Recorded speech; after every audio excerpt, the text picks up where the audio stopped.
अब जब भूमि पर पाप किया जाता है, अत्याचार किया जाता है, तो इस भूमि पर काल पड़ जाता है, काल की स्थिति हो जाती है। प्रतु भगवान ने राज्य को खूब सुचारू ढंग से चलाया, लेकिन इनके समय दुर्भिक्ष पड़ गया, अकाल पड़ गया, बरसात बंद हो गई, जल के लिए लोग तरसने लगे।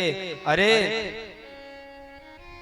5 किलो अन्न मिट्टी के अंदर डालते, बोते, अब भाई बोया, लेकिन बंजर हो गई जमीन, जो बोया उतना भी प्राप्त नहीं होता, भूखे रहने लगे। आज हल लेकर आज पृथ्वी माता को मारने के लिए दौड़े हैं। अरे मेरे राज्य में ऐसा नहीं हो सकता है, लेकिन आज पृथ्वी माता गाय का रूप धारण करके आई है। कितनी पवित्र है हमारी गौ माता।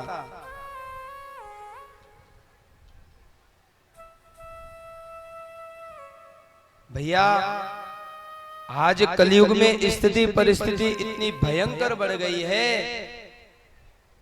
कि गोमाता का कोई भी पालन पोषण नहीं कर रहा, बेचारी दर दर भटक रही है। महाभारत में लिखा हुआ है, अगर गौ का एक अश्रु बिंदु अगर भूमि पर गिर जाए तो 100 योजन की भूमि बंजर हो जाती है। कलयुग की स्थिति देखो भैया, रक्त की धार बह रही है। और हम इतने लालची कि जब तक गैया मैया ने दूध दिया तब तक तो हमारे घर में, और जैसे ही दूध देना बंद लठ मार के बाहर भगा देते हैं। आजकल लोग गाय का पालन पोषण नहीं करते हैं, आजकल लोग घर में कुत्ते पालते हैं।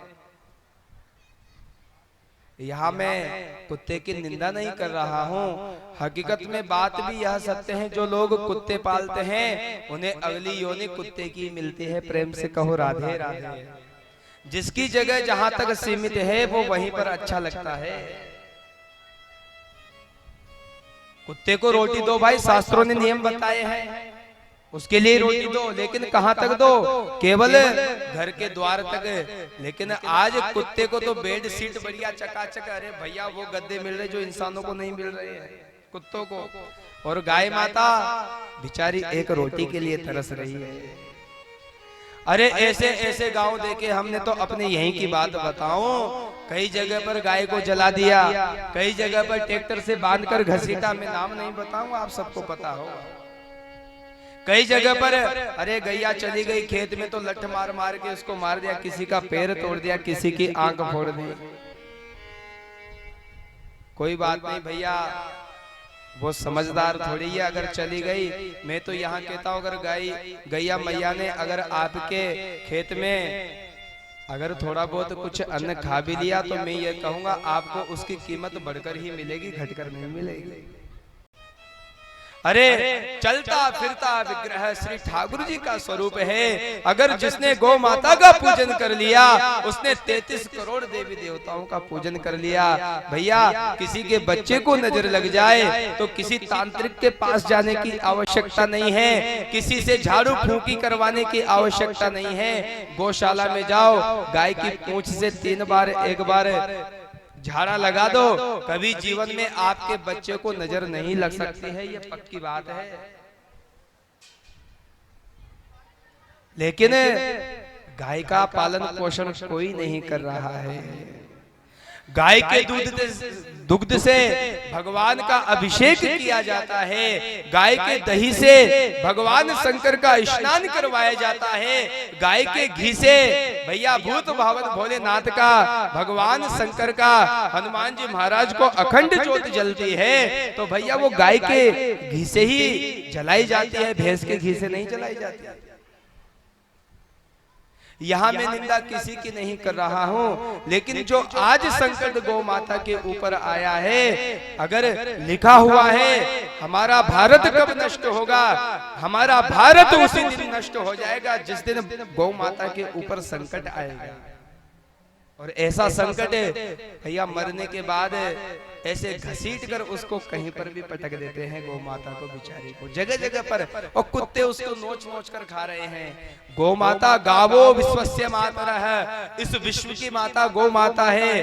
भैया सरकार से निवेदन करना चाहिए। जैसे अपने पांच भौतिक शरीर को भस्म करने के लिए, इसको जलाने के लिए एक व्यवस्थित जगह होती है, ऐसे ही जब गैया मैया अपना शरीर त्याग कर जाए तो उनको भी एक सुंदर व्यवस्थित जगह होनी चाहिए। या तो व्यवस्थित उसको जमीन में नमक लाकर, हमारे ब्रज में देखना कभी गाय को ऐसे फेंकते नहीं है, और हम लोग गाय मर जाती है हाथ लगाने से डरते हैं, ऐसे लोगों को बुला लेते हैं और उनसे, अरे पहले तो ऐसा भी होता था, बेचारी गैया की खाल को नोच नोच के ऐसे, बताओ कैसे कैसे कार्य किए गए हैं। गाय साक्षात वेद स्वरूप है। अरे गाय के नाम पर ही तो हमारे गोविंद का नाम पड़ा है। ठाकुर जी का एक नाम क्या है? गोपाल। जो गाय का पालन करे वही गोपाल होता है। गाय का पालन करने वाला गोपाल। हम थोड़े से प्रलोभन के लिए गेहूं निकाले, गेहूं घर में आ गए, अपना तो पेट भर गया और आग लगा दी पीछे से जाकर। प्रेम से कहो राधे राधे। क्या हो जाएगा भैया? थोड़े बहुत दिन अगर गैया मैया आपके खेतों में जाकर कुछ प्राप्त कर लेगी तो क्या घट जाएगा? क्या भूखे मर जाएंगे? अरे इतने सालों से हम खेती कर रहे हैं तो हमारा पेट नहीं भरा, एक साल में क्या हो जाएगा? महाभारत में स्पष्ट रूप से लिखा हुआ है, अगर ऐसा ही अत्याचार रहा तो इस पूरे भूमंडल का भैया प्रलय हो जाएगा। अरे जिस घर में 10-10 गाड़ियां होती है उस घर में एक गौ माता तो होनी चाहिए। लेकिन आज स्थिति यह है, गाय का कोई पालन पोषण नहीं करते, कोई भैंस का कर रहा है, कोई कुत्ते को पाल रहा है, कोई किसको पाल रहा है। हकीकत बात है, विमुख क्यों हो? वैसे हमारे श्योपुर में लगभग सब भक्त ऐसे हैं कि प्रत्येक घर में गौ माता विराजमान जरूर होगी, जहां तक मेरा मानना है। लेकिन सुरक्षित नहीं है। यहाँ पर भी थोड़े दिन पहले भी बारूद भर के गैया मैया का बेचारे का जो है कि पूरा मुखमंडल फट गया था, हमने वीडियो देखा। ऐसे ऐसे कार्य किए जाते हैं तो ये तो गलत बात है। जिसने गाय का अपमान किया, तुम चारों धाम की यात्रा कर लेना या जीवन में 365 दिन बैठकर ही भागवत की कथा सुन लेना, कुछ भी नहीं होने वाला है, कुछ भी नहीं होगा। गाय की एक एक चीज काम में आती है। जब बच्चा छोटा होता है, अगर माँ के स्तन से दूध नहीं आए तो डॉक्टर सलाह देता है कि भाई गाय का दूध पिलाना, भैंस का मत पिलाना, नहीं तो पचेगा नहीं इसको। गाय का दूध बच्चा पिएगा तो बुद्धिमान होगा, भैंस का पिएगा। अच्छा ये बताओ, भैंस का बछड़ा और गाय का बछड़ा दोनों में अंतर होता है ना। भैंस के बछड़े को अगर 100 भैंस के बीच में छोड़ दो तो अपनी माँ को ढूंढ ही नहीं पाएगा, कहाँ है मेरी माँ, बताना पड़ेगा, अरे ये नहीं ये है तेरी माँ। गाय के बछड़ों को छोड़ दो, 1000 गैया के बीच में भी ढूंढ लेगा वो। तो यही चमत्कार देख लो आप। तो ऐसी परम पावनी जिसके रोम रोम में वो गोविंद विराजमान है। अरे परब्रह्म पूर्ण परमात्मा ने गैया मैया की सेवा की है, तो हमारा और आपका तो कर्तव्य बनता ही है भाई।